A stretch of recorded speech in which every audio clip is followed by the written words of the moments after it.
नमस्कार और आपका स्वागत है। आज हम इंजीनियरिंग की दुनिया के एक बहुत महत्वपूर्ण दस्तावेज ASME बॉयलर और प्रेशर वेसल कोड यानी BPVC के सेक्शन 9th जो 2023 का संस्करण है उसके कुछ खास पहलुओं पर बात करेंगे। जी। हमारे पास इस कोड के कुछ अंश हैं जो वेल्डिंग, ब्रेजिंग और प्लास्टिक फ्यूजिंग जैसी प्रक्रियाओं और जो लोग ये काम करते हैं उनकी योग्यता के मानक तय करते हैं। बिल्कुल, और ये समझना बहुत जरूरी है कि ये कोड सिर्फ नियमों की किताब नहीं है, ये तो सुरक्षा की नींव है। अच्छा। जैसे बॉयलर, प्रेशर वेसल, इस तरह के जो सुरक्षा के लिहाज से महत्वपूर्ण उपकरण हैं, उनके निर्माण में ये एक बहुत ही बुनियादी दस्तावेज है। इसका मकसद ही ये है कि जोड़ने की ये जो प्रक्रियाएं हैं, जॉइनिंग प्रोसेसेस जिन्हें कहते हैं, वो उच्च गुणवत्ता और सुरक्षा मानकों पर खरी उतरें। तो आज हमारी कोशिश रहेगी कि इस मानक की मुख्य अवधारणाओं को, इसकी बनावट को और इसके पीछे की सोच को समझें।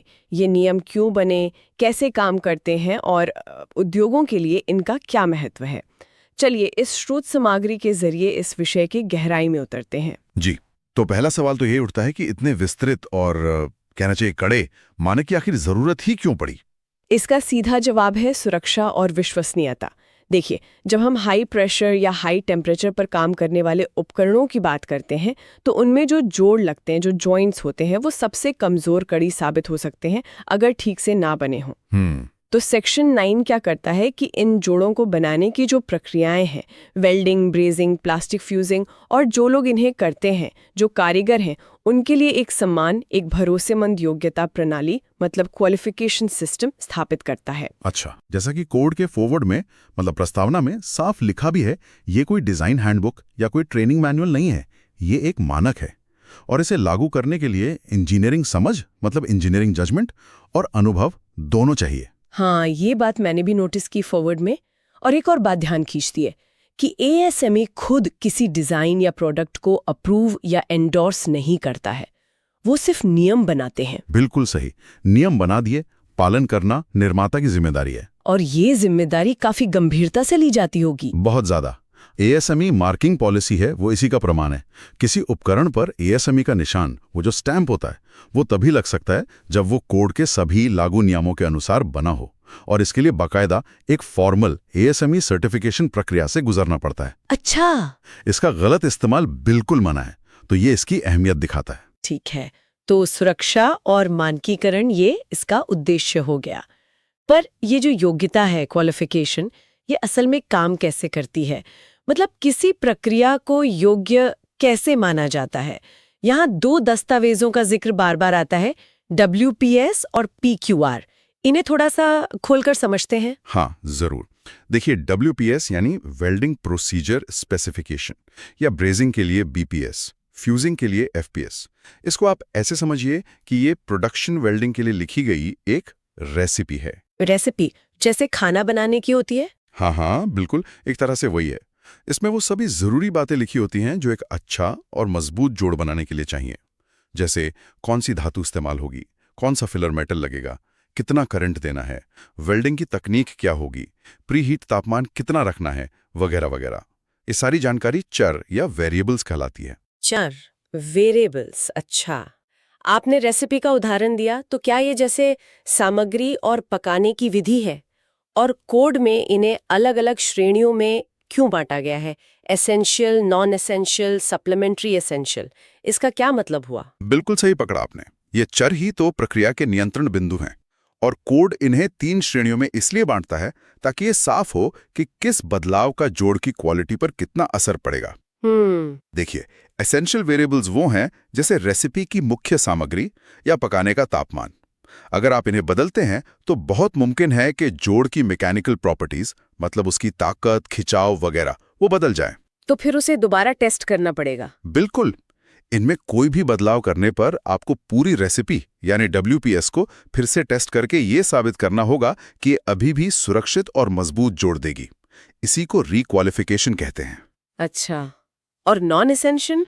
नॉन एसेंशियल वेरिएबल्स वो शायद रेसिपी में नमक, मिर्च की मात्रा या परोसने के तरीके जैसे हैं।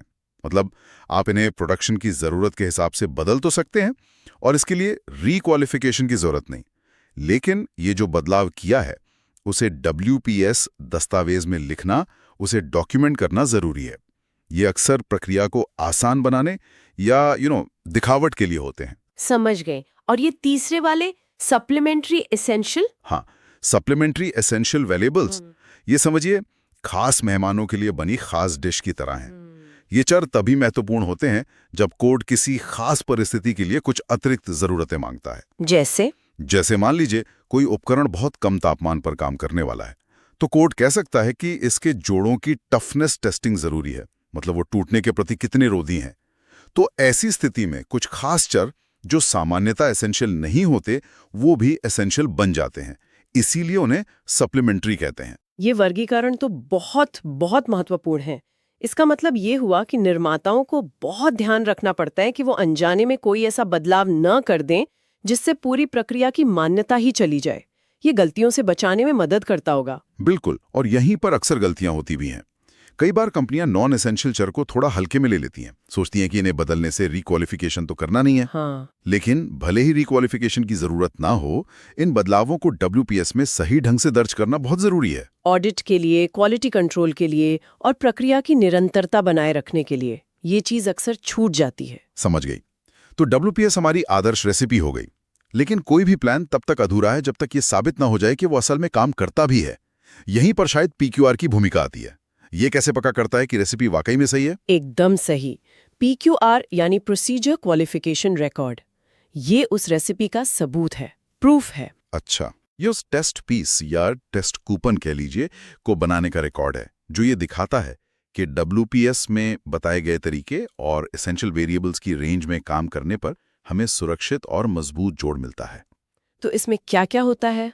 इसमें वो सारे वास्तविक पैरामीटर्स होते हैं जो टेस्ट पीस बनाते समय इस्तेमाल किए गए थे, और उस पीस पर जो भी जरूरी टेस्ट किए गए, जैसे उसे खींचकर देखा गया, मोड़कर देखा गया, उनके नतीजे क्या रहे, वो सब दर्ज होता है। इससे संगठन द्वारा प्रमाणित, मतलब सर्टिफाई किया जाना चाहिए कि सारी जानकारी सही है और टेस्ट के नतीजे स्वीकार्य हैं, एक्सेप्टेबल हैं। तो ये एक तरह से उस रेसिपी की लैब रिपोर्ट है। तो हर नई प्रक्रिया या जब भी कोई एसेंशियल वेरिएबल में बड़ा बदलाव होता है, तो ये WPS बनाना और PQR से उसे साबित करना जरूरी है। लेकिन क्या इसका कोई मानक विकल्प भी है? स्रोत सामग्री में स्टैंडर्ड वेल्डिंग प्रोसीजर स्पेसिफिकेशंस यानी SWPS का जिक्र है। हाँ, SWPS एक तरह की प्री अप्रूव्ड रेसिपीज हैं। समझ लीजिए, पहले से जांची परखी रेसिपी। इन्हें अमेरिकन वेल्डिंग सोसाइटी AWS जैसी संस्थाओं ने पहले ही टेस्ट करके विकसित किया हुआ है। तो कोई भी इस्तेमाल कर सकता है? संगठन इन्हें अपना सकते हैं, इस्तेमाल कर सकते हैं, लेकिन इसके लिए उन्हें कोड के आर्टिकल I और मैंडेटरी अपेंडिक्स E के अनुसार एक छोटा सा प्रदर्शन परीक्षण, मतलब डेमोन्स्ट्रेशन टेस्ट करके दिखाना होता है कि वो इसे सही तरीके से इस्तेमाल कर सकते हैं। ये तो आसान लगता है। हाँ, ये छोटी कंपनियों या सामान्य कामों के लिए काफी उपयोगी हो सकता है, लेकिन इसकी एक महत्वपूर्ण सीमा है, एक लिमिटेशन है। SWPS का इस्तेमाल उन जगहों पर नहीं किया जा सकता जहां कोड टफनेस टेस्टिंग मांगता है। क्यों? क्योंकि वो जो खास जरूरतें होती हैं टफनेस के लिए, वो इन मानक प्रक्रियाओं में आमतौर पर शामिल नहीं होती। ठीक है, तो हमने प्रक्रिया यानी रेसिपी और उसके प्रमाण को समझ लिया, लेकिन सबसे अच्छी रेसिपी भी तभी काम करती है जब बनाने वाला यानी कुक कुशल हो। तो सेक्शन IVX उन व्यक्तियों, वेल्डर, ब्रेजर, फ्यूजिंग ऑपरेटर, उनकी योग्यता को कैसे सुनिश्चित करता है? हाँ, ये इस कोड का दूसरा महत्वपूर्ण स्तंभ है, कार्मिक योग्यता, पर्सनल क्वालिफिकेशन। सेक्शन IVX सिर्फ प्रक्रियाओं को ही योग्य नहीं बनाता, बल्कि उन इंसानों को भी योग्य बनाता है जो इन प्रक्रियाओं को असल में करते हैं। अच्छा। इसका उद्देश्य ये साबित करना है कि एक वेल्डर या ऑपरेटर, उसे जो WPS या BPS या FPS दी गई है, उसका इस्तेमाल करके एक मजबूत और खामी रहित जोड़, जिसे साउंड जॉइंट कहते हैं, वो बना सकता है या नहीं। इसे कहते हैं परफॉर्मेंस क्वालिफिकेशन। और इसका रिकॉर्ड कैसे रखा जाता है? क्या इसके लिए भी कोई दस्तावेज होता है? हाँ, इसके लिए परफॉर्मेंस क्वालिफिकेशन रिकॉर्ड तैयार किया जाता है। ध्यान दीजिएगा, ये PQR नहीं है, ये परफॉर्मेंस क्वालिफिकेशन रिकॉर्ड है। ठीक है। इसमें उस टेस्ट पीस का विवरण होता है जो कारीगर ने बनाया, कौन सी प्रक्रिया इस्तेमाल की गई, कौन से एसेंशियल वेरिएबल्स लागू थे उस टेस्ट के लिए और टेस्ट के क्या नतीजे रहे। कोड में इसके सुझाए गए फॉर्मेट भी दिए गए हैं, जैसे नॉन मैंडेटरी अपेंडिक्स B में QW484AB या QF484। ये रिकॉर्ड साबित करता है कि वो कारीगर उस विशेष काम के लिए योग्य है। ये प्रक्रिया और कार्मिक योग्यता की पूरी व्यवस्था काफी विस्तृत लगती है। अच्छा, इन योग्यताओं को साबित करने के लिए किस तरह के परीक्षण, मतलब टेस्ट्स किए जाते हैं? स्रोत में कई तरह के टेस्ट का जिक्र है, तनाव परीक्षण, मोड परीक्षण, माइक्रो परीक्षण वगैरह। हाँ, परीक्षण इस पूरी प्रणाली का कह सकते हैं दिल है। ये टेस्ट ही तो पुष्टि करते हैं कि प्रक्रिया और कारीगर दोनों कोड की जरूरतें पूरी करते हैं। सेक्शन IX में कई तरह के परीक्षण निर्धारित हैं। ये इस बात पर निर्भर करता है कि प्रक्रिया वेल्डिंग है, ब्रेजिंग है या फ्यूजिंग, और किस तरह के जोड़ की बात हो रही है। जैसे वेल्डिंग में? वेल्डिंग यानी पार्ट QW में आमतौर पर तनाव परीक्षण होते हैं, टेंशन टेस्ट, ये देखने के लिए कि जोड़ कितना खिंचाव सह सकता है। फिर निर्देशित मोड़ परीक्षण होते हैं, गाइडेड बेंड टेस्ट, ये देखने के लिए कि मुड़ने पर जोड़ टूटता तो नहीं। फिलेट वेल्ड के लिए खास परीक्षण होते हैं, फिलेट वेल्ड टेस्ट, और कई बार जोड़ के अंदरूनी हिस्से को देखने के लिए मैक्रो परीक्षण, मैक्रो एग्जामिनेशन भी किया जाता है। और ब्रेजिंग या फ्यूजिंग में? ब्रेजिंग यानी पार्ट QB में तनाव और मोड़ परीक्षण तो होते ही हैं, साथ ही पील परीक्षण भी हो सकता है, पील टेस्ट, जिसमें दो जुड़ी सतहों को छीलकर देखते हैं, या सेक्शनिंग परीक्षण, सेक्शनिंग टेस्ट, जिसमें जोड़ को काटकर अंदर से जांचते हैं। और प्लास्टिक फ्यूजिंग पार्ट QF के लिए परीक्षण थोड़े अलग होते हैं, जैसे विजुअल जांच, लंबे समय तक दबाव झेलने का परीक्षण, sustained pressure test, bend test और इम्पैक्ट टेस्ट, मतलब झटका सहने की क्षमता का टेस्ट। और हर टेस्ट के लिए मानक तरीके होंगे और पास फेल होने के नियम भी तय होंगे। स्रोत में नमूनों, स्पेसिमेंस की तैयारी और वेल्डिंग पोजीशंस के बहुत सारे चित्र, फिगर्स भी दिख रहे हैं। बिल्कुल, हर परीक्षण के लिए बहुत स्पष्ट प्रक्रियाएं हैं। नमूने कैसे काटने हैं, कैसे तैयार करने हैं, जैसे QW 462 या QB 462 में दिखाया गया है, और पास होने के लिए क्या शर्तें हैं, एक्सेप्टेंस क्राइटेरिया क्या है, ये सब कोड में विस्तार से दिया गया है। और पोजीशंस का क्या, वो 1G 2G क्या है? हाँ, वो वेल्डिंग पोजीशंस हैं। जैसे प्लेट के लिए 1G flat, 2G horizontal, 3G vertical, 4G overhead, या पाइप के लिए 1G 2G 5G 6G। इन्हें मानकीकृत किया गया है QW 120, QW 130 सीरीज और उनके चित्र। इससे यह सुनिश्चित होता है कि दुनिया भर में कहीं भी टेस्ट किया जाए वो एक ही तरीके से हो और नतीजे तुलनीय हों, कंपेयर किए जा सके। ये चित्र और साथ में दी गई टेबल, जैसे QW 451, QW 452, ये भी बताती हैं कि एक टेस्ट पास करने पर कारीगर या प्रक्रिया किस मोटाई या व्यास की रेंज के लिए योग्य माने जाएंगे। ये सब कुछ वापस उन्हीं चरों यानी वेरिएबल से जुड़ जाता है जिनकी बात हमने पहले की थी। हाँ, बिल्कुल। ये सारे परीक्षण यही तो कंफर्म करते हैं कि WPS में बताए गए इसेंशियल वेरिएबल्स की रेंज के भीतर काम करने पर जोड़ में आवश्यक गुण, मतलब स्ट्रेंथ, डक्टिलिटी, टफनेस वगैरह मौजूद है। कोड के article IV welding data, article 14 brazing data और आर्टिकल 24 प्लास्टिक फ्यूजिंग डेटा में इन चरों की बहुत लंबी विस्तृत सूची दी गई है। कुछ उदाहरण देंगे वेल्डिंग के लिए? हाँ, जैसे वेल्डिंग में एक है आधार धातु, बेस मेटल्स, QW 403। इन्हें अक्सर P नंबर दिए जाते हैं, जैसे कार्बन स्टील का एक ग्रुप, स्टेनलेस स्टील का दूसरा। इससे समान धातुओं के लिए योग्यता प्रक्रिया थोड़ी सरल हो जाती है। इसकी टेबल है QW QB 422। फिर है भराव धातु, फिलामेटल्स, QW 404। इन्हें F नंबर दिए जाते हैं जो इस्तेमाल में आसानी के आधार पर होते हैं, और A नंबर होते हैं जो वेल्ड करने के बाद जो धातु बनी उसके रासायनिक संगठन, मतलब केमिकल कॉम्पोजिशन के आधार पर होते हैं। इनकी टेबल है QW 432, QW 442 और इनके अलावा और भी बहुत हैं, जैसे प्री हीट तापमान, प्री हीट QW 406, वेल्डिंग के बाद गर्मी उपचार, पोस्ट वेल्ड हीट ट्रीटमेंट या PWHT QW 407, कौन सी गैस इस्तेमाल हो रही है, गैस QW 408, बिजली की विशेषताएं, इलेक्ट्रिकल कैरेक्टरिस्टिक्स QW 409 जैसे करंट, वोल्टेज, और वेल्डिंग की टेक्निक QW 10 जैसे स्ट्रिंगर बीड है या वीव बीड। ये सब महत्वपूर्ण चर हैं। और इनमें से किसी भी एसेंशियल चर में अगर तय सीमा से ज्यादा बदलाव हुआ तो फिर से प्रक्रिया या कार्मिक को रिक्वालिफाई करना अनिवार्य हो जाता है। यही कोड का नियम है। ये दायरा तो काफी बड़ा है। हमने वेल्डिंग, ब्रेजिंग और प्लास्टिक फ्यूजिंग की बात की। क्या ये कोड इन्हीं तक सीमित है? मुख्य रूप से तो हाँ। जैसा QG 100 में बताया गया है, सेक्शन IX 4 मुख्य भागों में बटा है। पार्ट QG जो सामान्य आवश्यकताएं हैं, जनरल रिक्वायरमेंट्स, जो सब पर लागू होती हैं। फिर पार्ट QW वेल्डिंग के लिए, पार्ट QB ब्रेजिंग के लिए और पार्ट QF प्लास्टिक फ्यूजिंग के लिए। हाँ, क्योंकि स्रोत सामग्री में शायद इसका विवरण सबसे ज्यादा है और ये सबसे ज्यादा इस्तेमाल होने वाली प्रक्रियाओं में से एक भी है।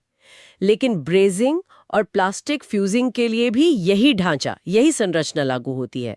मतलब प्रक्रिया स्पेसिफिकेशन, PQR, चर, परीक्षण, कार्मिक योग्यता सब कुछ वैसा ही है। इस 2023 संस्करण में कुछ नया भी जोड़ा गया है।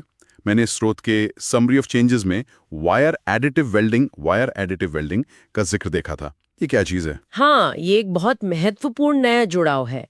आर्टिकल 6 मतलब QW 600 ये पूरी तरह से वायर एडिटिव वेल्डिंग का उपयोग करके पुर्जे बनाने, मटेरियल मैन्युफैक्चरिंग के लिए समर्पित है। ये पारंपरिक वेल्डिंग से अलग कैसे है? देखिए, पारंपरिक वेल्डिंग में हम दो टुकड़ों को जोड़ते हैं। यहाँ वायर एडिटिव वेल्डिंग में हम परत दर परत वेल्ड धातु जमा करके पूरा पुर्जा ही बनाते हैं। इसे आप एडिटिव मैन्युफैक्चरिंग या 3D प्रिंटिंग का एक रूप कह सकते हैं, लेकिन मेटल वायर से। अच्छा। क्योंकि इसमें पुर्जा कैसे ठंडा हो रहा है, उसकी दर, कूलिंग रेट्स बहुत महत्वपूर्ण होती हैं। इसलिए इसके लिए विशेष योग्यता नियमों की जरूरत पड़ी। इसमें ब्रैकेटेड क्वालिफिकेशंस जैसी चीजें शामिल हैं, ताकि उत्पादन में इस्तेमाल होने वाली कूलिंग दरों को नियंत्रित किया जा सके। ये दिखाता है कि ASME कोड नई तकनीकों को अपनाने और उनके लिए सुरक्षित मानक विकसित करने के लिए लगातार, मतलब कंटिन्यूअसली विकसित हो रहा है। ये बात हमें अगले मुद्दे पर लाती है कि ये कोड लगातार अपडेट होता रहता है। ये 2023 संस्करण है, इसका मतलब ये कोई स्थिर दस्तावेज नहीं है। बिल्कुल नहीं। ASME कोड एक जीवित दस्तावेज है, एक लिविंग डॉक्यूमेंट है। फॉरवर्ड में बताया गया है कि कोड समितियां नियमित रूप से मिलती हैं। वे नियमों में संशोधन पर विचार करती हैं। तकनीकी विकास के कारण अगर नए नियम जरूरी हो गए हैं तो उन पर काम करती हैं। उद्योग से जो व्याख्याओं, इंटरप्रिटेशंस के अनुरोध आते हैं उन्हें देखती हैं। और कोड केसेस भी जारी करती हैं, जो नियमों के अपवाद या वैकल्पिक तरीके प्रदान करते हैं। हर नए एडिशन के साथ बदलावों की लिस्ट भी आती है। हाँ, हर नए संस्करण के साथ एक समरी ऑफ चेंजेस आता है, जो बताता है कि पिछले संस्करण से क्या क्या बदला है। इस बार 2023 संस्करण में भी परिभाषाओं में, चरों में, परीक्षण प्रक्रियाओं में कई बदलाव और स्पष्टीकरण हैं। और जैसा हमने बात की, आर्टिकल VI जैसा नया खंड जोड़ा गया है। ये निरंतर समीक्षा प्रक्रिया, ये कंटिन्यूअस रिव्यू प्रोसेस, ये सुनिश्चित करती है कि कोड प्रासंगिक बना रहे, रेलेवेंट रहे और प्रभावी, इफेक्टिव बना रहे। स्रोत में पर्सनल सेक्शन देखने पर पता चलता है कि इन नियमों को बनाने और अपडेट करने में बहुत सारे लोग और बहुत सारी समितियां शामिल हैं। हाँ, और ये दिखाता है कि ये कोड कितने व्यापक विचार विमर्श और विशेषज्ञता का नतीजा है। इसमें एक मुख्य समिति है, फिर वेल्डिंग, ब्रेजिंग, फ्यूजिंग पर उपसमितियां हैं, और फिर सामग्री, प्रक्रिया, योग्यता जैसे खास विषयों पर काम करने वाले वर्किंग ग्रुप्स हैं। इसमें कौन लोग होते हैं? इसमें उद्योग जगत के लोग, नियामक संस्थाओं के प्रतिनिधि, शोधकर्ता और अन्य विशेषज्ञ शामिल होते हैं। ये सब मिलकर काम करते हैं। इसके अलावा एक और चीज है परिशिष्ट G, अपेंडिक्स G, जिसमें SI इकाइयों, मतलब मीट्रिक सिस्टम को शामिल किया गया है और उनके उपयोग पर मार्गदर्शन दिया गया है। ये कोड के अंतर्राष्ट्रीय स्तर पर उपयोग को भी दर्शाता है। तो अगर हम इस पूरी चर्चा को समेटें तो ASME सेक्शन IX एक बुनियादी और बहुत ही व्यापक मानक है। ये महत्वपूर्ण उपकरणों में इस्तेमाल होने वाले जोड़ों की गुणवत्ता और सुरक्षा सुनिश्चित करने के लिए प्रक्रियाओं और कर्मियों की कठोर योग्यता पर जोर देता है। बिल्कुल सही कहा आपने। इसका जो संरचित तरीका है, जिसमें प्रक्रिया की विस्तृत रेसिपी यानी WPS है, उसका प्रमाण यानी PQR है, चरों का सावधानीपूर्वक प्रबंधन है, essential, non essential, supplementary essential में वर्गीकरण है, कार्मिकों की कुशलता का सत्यापन है, परफॉर्मेंस क्वालिफिकेशन और कठोर परीक्षण आवश्यकताएं हैं। ये सब मिलकर इन महत्वपूर्ण उद्योगों में विश्वसनीयता और सुरक्षा बनाए रखने की कुंजी हैं। ये सिर्फ नियमों का संग्रह नहीं है, बल्कि सुरक्षित निर्माण सुनिश्चित करने के लिए एक पूरी व्यवस्था है। और जैसा फॉरवर्ड में कहा गया है, इसे लागू करने के लिए इंजीनियरिंग विवेक की, इंजीनियरिंग जजमेंट की जरूरत होती है। इस गहरी पड़ताल के बाद एक विचार मन में आ रहा है, ये मानक स्पष्ट रूप से बहुत विस्तृत है, तकनीकी हैं और लगातार विकसित भी हो रहे हैं। ऐसे में जो संगठन है, जो कंपनियां हैं, वो ये कैसे सुनिश्चित करती हैं कि उनके इंजीनियर और कारीगर इन नियमों को सिर्फ एक चेकलिस्ट की तरह पूरा न करें, बल्कि उनकी आत्मा को समझें, उन्हें वास्तव में प्रभावी ढंग से लागू करें। ये जो निरंतर सीखने और समझ को बनाए रखने की चुनौती है, इस पर विचार करना दिलचस्प होगा। हाँ, ये एक बहुत महत्वपूर्ण